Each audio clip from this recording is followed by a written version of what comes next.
اللہ تعالیٰ جس سے ناراض ہوتا ہے اس سے سجدے کی توفیق چھین لیتا ہے۔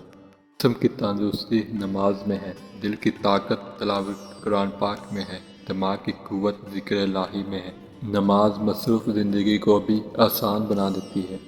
فجر کے وقت اگر آنکھ کھلے تو سمجھ لو کہ بلاوا آسمان سے آیا ہے۔ کبھی کبھی اذان مجھے ایسے بلاتی ہے جیسے بکھرے ہوئے بچے کو ماں بلاتی ہے۔ تھوڑی سی تھکاوٹ کی وجہ سے نماز نہ چھوڑو، ان سے کچھ سیکھو جنہوں نے جسم پر خنجر ہوتے ہوئے بھی آخری سجدہ کیا۔ نماز کو مت کہو کہ مجھے کام کرنا ہے، بلکہ کام کو بولو کہ مجھے نماز پڑھنی ہے۔ اگر نماز کے وقت طواف کعبہ رک سکتا ہے تو تیرا کاروبار کیوں نہیں؟ بے شک نماز ہی ساتھی ہے، دنیا سے قبر تک، قبر سے حشر تک اور حشر سے جنت تک۔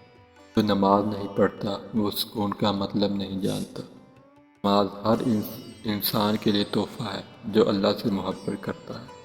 تمہارا تہجد پڑھنا تمہارے رب سے عشق کا ثبوت ہے۔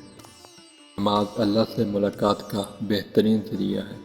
مجھے جنت سے زیادہ نماز عزیز ہے، کیونکہ جنت میری رضا ہے اور نماز میں اللہ کی رضا ہے۔